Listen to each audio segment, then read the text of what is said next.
Hello everyone. So I haven't been doing a whole lot today. Been trying to take a break.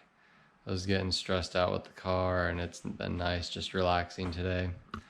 The Falcon has an issue. So we drove it to the car show, and when we got there I noticed it was having problems getting into gear and the clutch wasn't disengaging. And I found out about a week ago. I was under the car. I didn't show this on camera, but I was under the car, and there's a little inspection plate right in the front of the transmission, the back of the engine. There's a little plate down at the bottom, and you can see the flywheel there. And the flywheel was coming into contact with the oil pan. So this is a different one, but it's the same style. So the flywheel was actually hitting right here, and I assume right here and right here. And on the engine side, you could see that it's actually notched right here. So it wouldn't be hitting the engine, but it was hitting on the oil pan right here. And I knew this about a week ago, and I didn't have enough time to tear the engine back out and grind these little pieces off on the oil pan. Like this one, that's a main service for the engine, but we could have figured something out there, but I didn't have enough time to tear it back out.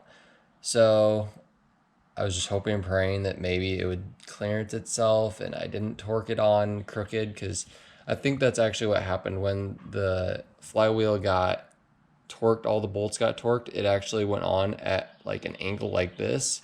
So when it started up, it actually just started backing these bolts out on the crankshaft. So these are backing out into the clutch, and it's making it so the clutch can't disengage. So I wasn't able to drive it home from the car show. I had to have my father-in-law tow it home on my car dolly.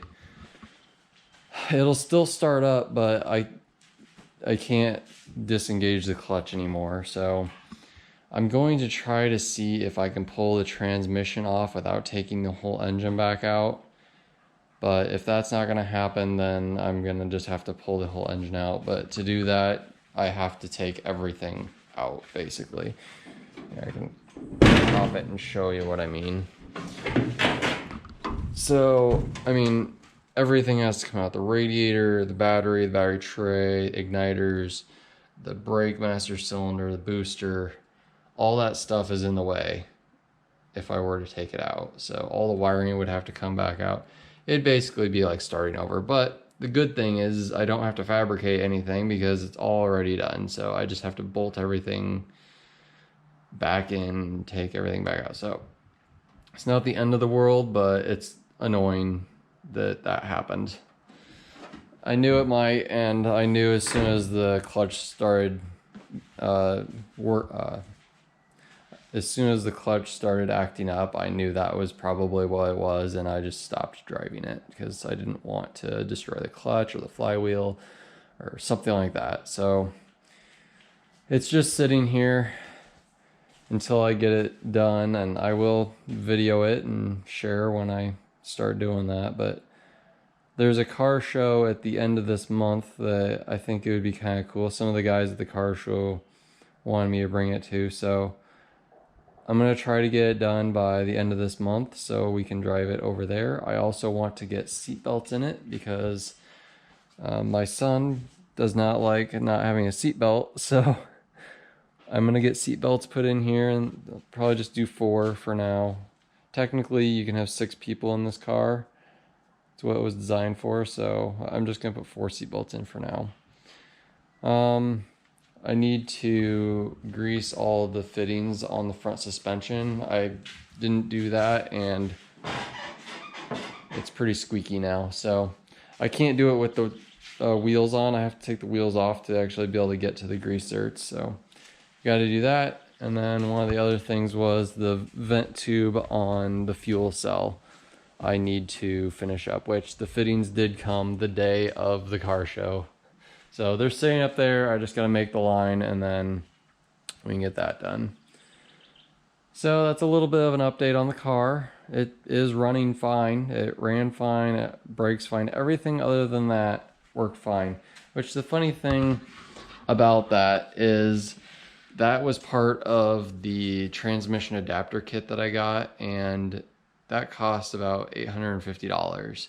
It was the most expensive part of this kit, and it's the only thing I had troubles with the entire time. The bolts that came with it didn't fit.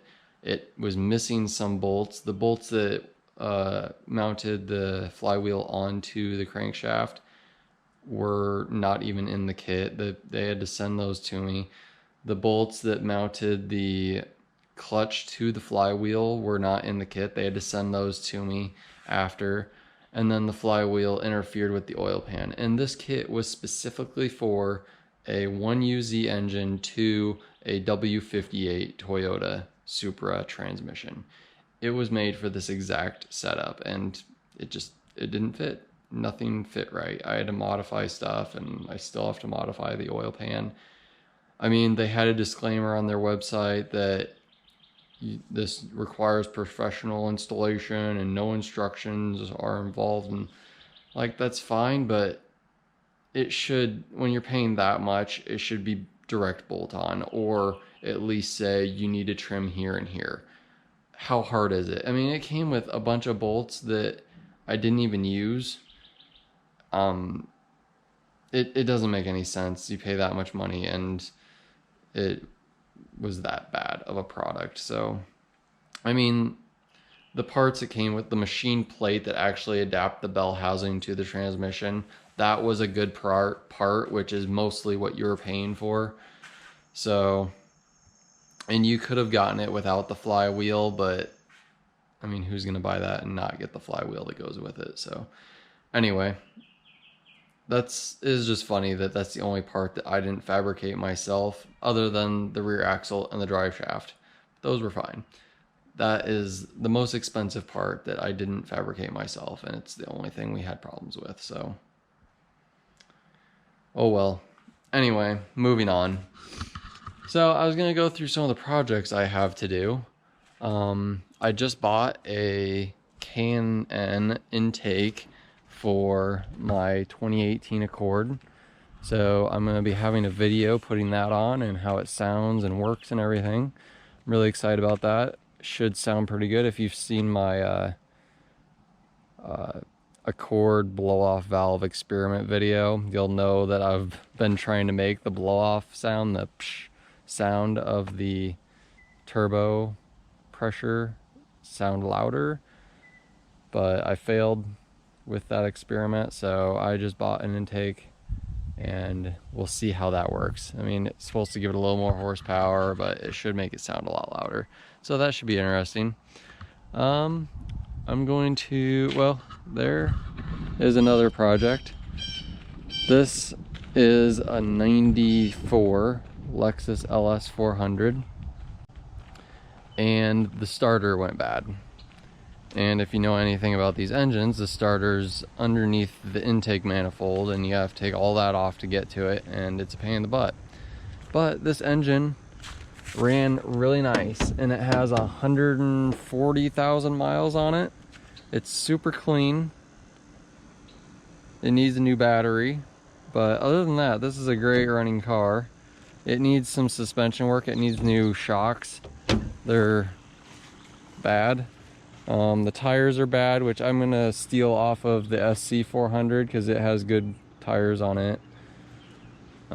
This bumper is actually from the SC 400, but I mean, other than the seat being ripped, it's a fairly clean car and it ran good when it was starting. So that's a project we have, and man, this is very hot. So that's a project we have. It was sitting over in the mud there, and I pulled it out to here, and it's just been sitting here ever since. So Another project we have, this tractor is my father-in-law's, but we are going to take this bucket off and put a skid steer quick attach on this loader.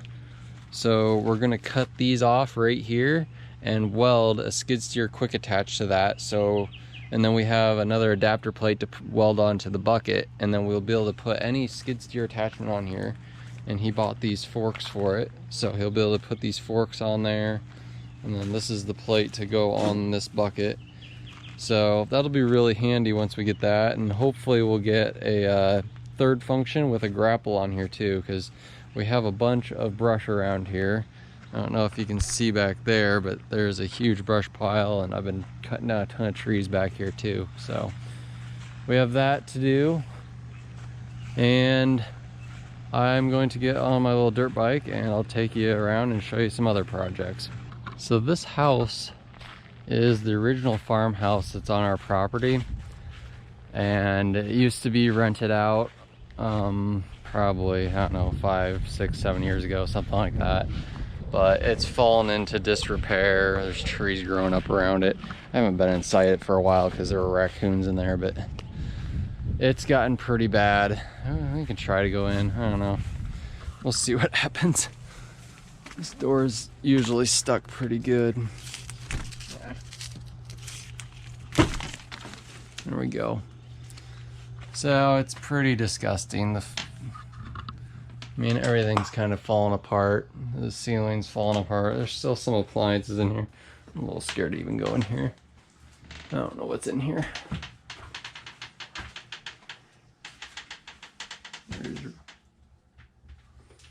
Yeah, it's a little scary in here.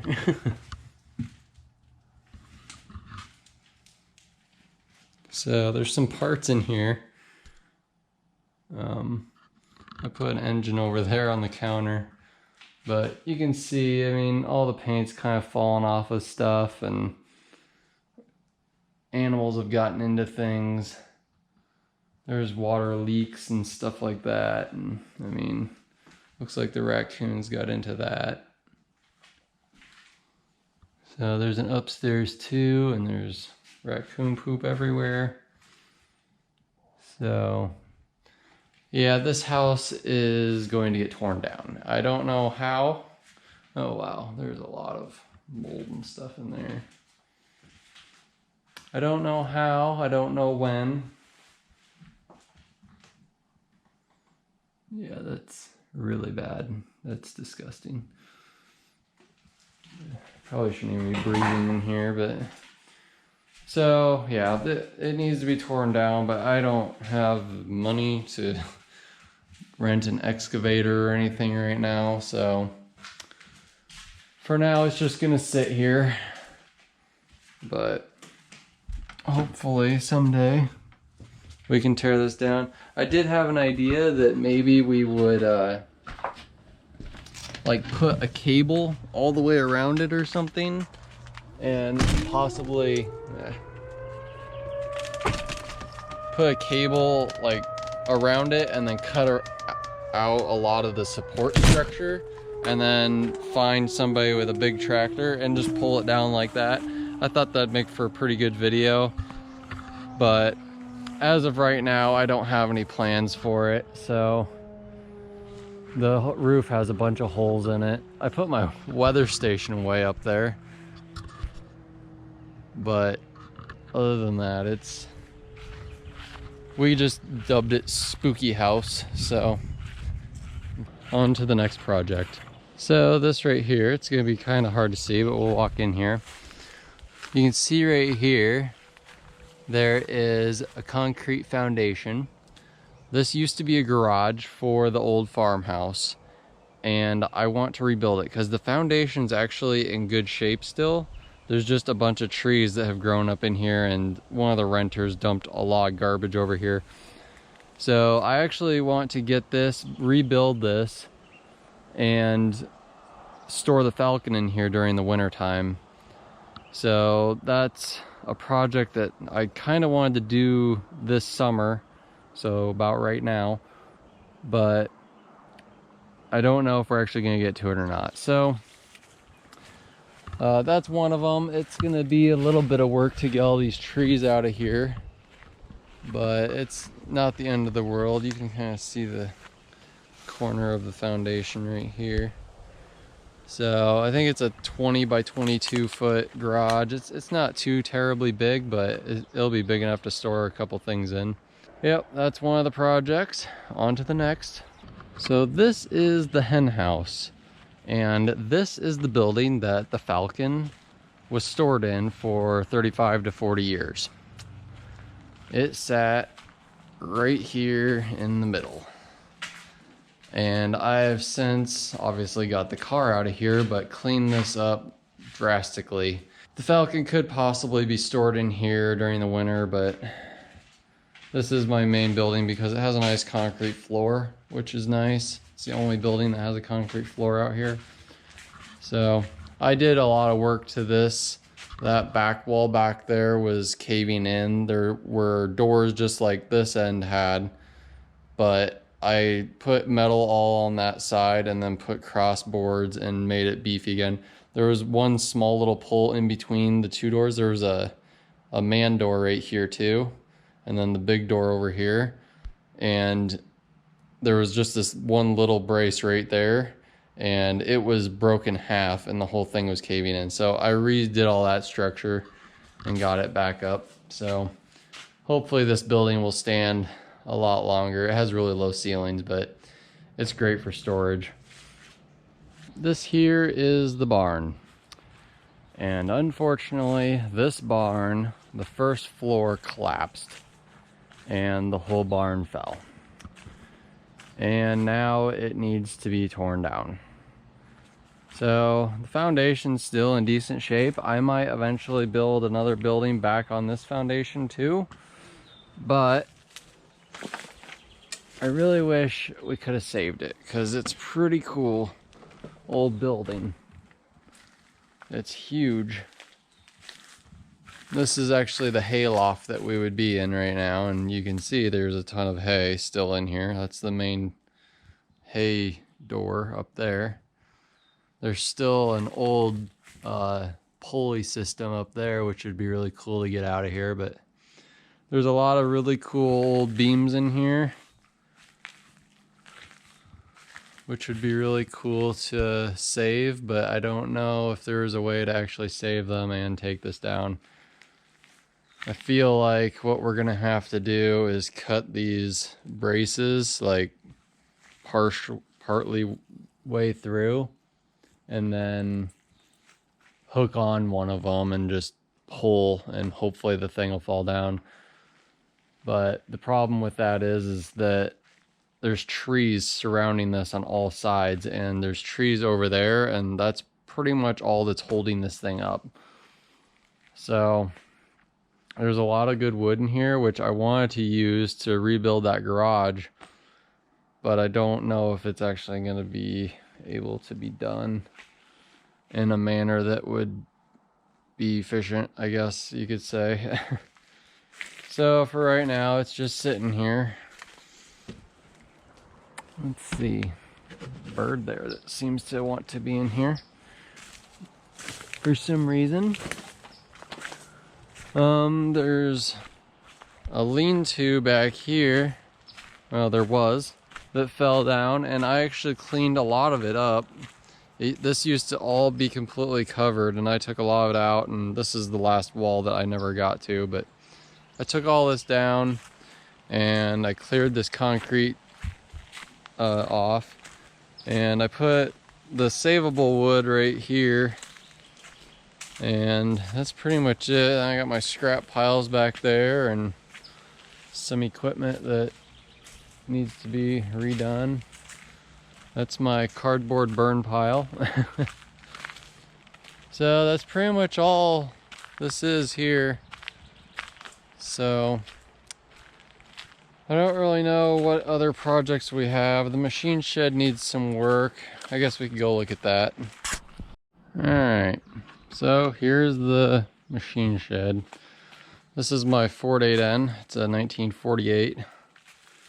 Works good. I rebuilt pretty much all of it except the engine. All the electrical and everything's new. This is the rolled forerunner. Still runs and drives perfect, believe it or not. But it's basically just sitting in here for parts for my other one if I ever need any parts off of it. So that wall, you can see there's quite a few holes in it. We could rebuild that. The boards actually supporting the structure seem to be good still, but it's getting weak. So this part needs to be torn down. This is a harvester that I've actually sold about, I don't know, it's probably been about a year and a half now that I sold this, and the guys still have yet to come and get it, and I don't know if they actually ever will. So probably just gonna leave it there for now. It has a cool loft up there, which there's not really a whole lot up there. There is a bunch of stuff over here that I still have yet to go through, and an old workbench with a ton of stuff on it that I still have yet to go through. We've lived on this property for, it's actually been about 2 years now, so I've done a lot, but there's still so much left to do, and the projects just never end. So actually, I'm going to show you the racetrack. That's one of my favorite things. So this is the racetrack, and I don't know exactly how long it is, but it's quite fun. This is what I've dubbed the track forerunner. This thing has seen some things, and I mean, I've jumped this and plowed through so many trees with it, like large trees. The front end is completely smashed up on it. Luckily, all this stuff here is steel. It's got this really solid steel skid plate on it, and I've never had to worry about the radiator. It's always been working perfect and no leaks. So it's really incredible. It's really incredible that this thing still runs. I mean, the steering is super loose on it, and this front shock is completely gone. It just bounces, and all the sway bar links have broken off, but the drivetrain is still working. The transmission was broken when I got it, so it doesn't like to shift unless you take the power off the transmission. Then it'll shift and then you can get back on it. But this thing, it's seen some things. I've hit trees and spun it like 180 degrees. That was what this big dent here was. I hit a big tree and spun it around 180 degrees. That was quite the fun ride. But why don't we get in this and we'll go around the track. This thing has always started. I put a battery in it, and I've never had to do a single thing to it. And it always starts. It's really incredible. That's why I drive a forerunner up there, or that's why I have one anyway. So you can see the windshield's a little broke, but it's only, I only added these ones. This part was already broke. So this is the start, and then you come over here, and you kind of have a straightaway. You can, it's kind of divided. You can go that way or this way, but they come back together right here. It just kind of goes around that tree, and then right here you can either go straight, which is my preferred route, or you can cut and go through there. If it's really wet, if you go straight, it might be a little damp, but this thing's four-wheel drive, so I usually just always go straight. And you fly down here, you can come over here and go under this tree, through this fence, and then you slide around right through here, tight through these trees here, and then you floor it up the hill, and then you got thread the needle through that because there's a huge rock on one side and a pole on the other, which I should probably move, but I haven't. Then this is the fastest part right here. You get a lot of speed, but then there's this dip, and this will throw you around if you're not careful. And I've almost hit those trees several times. And then you fly around this corner, sometimes sideways. If it's wet enough, you can just go sideways down this hill, but right now usually the front end just bounces because that shock is just destroyed, because we always go this way around it. So that front passenger shock is just, it's gone. So I'll go on a fast lap or two with you, and we'll go from there. Actually, I'm gonna put my seatbelt on because I forgot to do that. Get buckled in. Let's go back. Because you gotta get some speed to go down that hill. That's the only way to do it. Grab it. Run, run! Ugh. Bumpy through there.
So that's pretty much it. I just come out here, I take a few laps, and all my worries go away. It's a lot of fun. It's just, I always wanted a place where I could have my racetrack, and I got it finally. It's pretty amazing. And the best part is, yeah, we'll probably take the dirt bike. We don't need to take this up there. Nope, I forgot the windows. I need to probably put those up. I'll be back. So this is the top end of the track, where you go down and then Forerunner's sitting down there. But this right here, so this track currently sits on about 3 acres, and over here is also our land, and that's about 8 acres, or well, it's like 3 and 6, or it's a total of 10 acres right here. So that right now is on CRP, so we can't actually go over there or do anything with it. It's like a natural reserve for animals to populate and stuff like that. So in about a year and a half, that's going to be up, and we are going to expand the track into there, and it's going to be so much bigger and so much better, and I'm super excited about that, and it's going to be amazing. So that's probably going to be all for this video.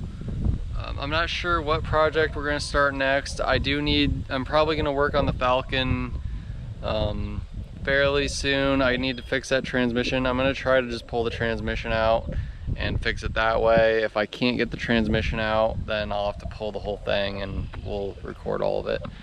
I'm going to try to keep doing a video every other day, or at least 3 a week. I don't know if I'll be able to unless I get a good project going, because it's going to be boring if I just talk to the camera every day about nothing. So I have a lot to do, and I should be able to get videos going. So thank you for watching. Hopefully you like what's to come and what you have seen already, and please subscribe and like the video. See you next time. Sorry, not done yet. Forgot about one thing. I'm standing on a bridge right now that crossed the river, but it is washed out on one side. So this is another one of the projects. We need to somehow fix this or tear it down and put a wet crossing or something so we can get across this river again. Because it's a lot of fun to go through these woods, but it's up to us to fix the bridge, and these logs jam in here, and then that's what made it, the water build up, and then it washed this side out. So what we're standing on right now is actually just levitating. You can jump on it and it shakes. It's kind of terrifying, but it probably won't fall. So yeah, that's one of the bigger projects that we will do eventually, but it's probably not going to happen anytime soon. But I just wanted to say that, and that'll be it. Bye.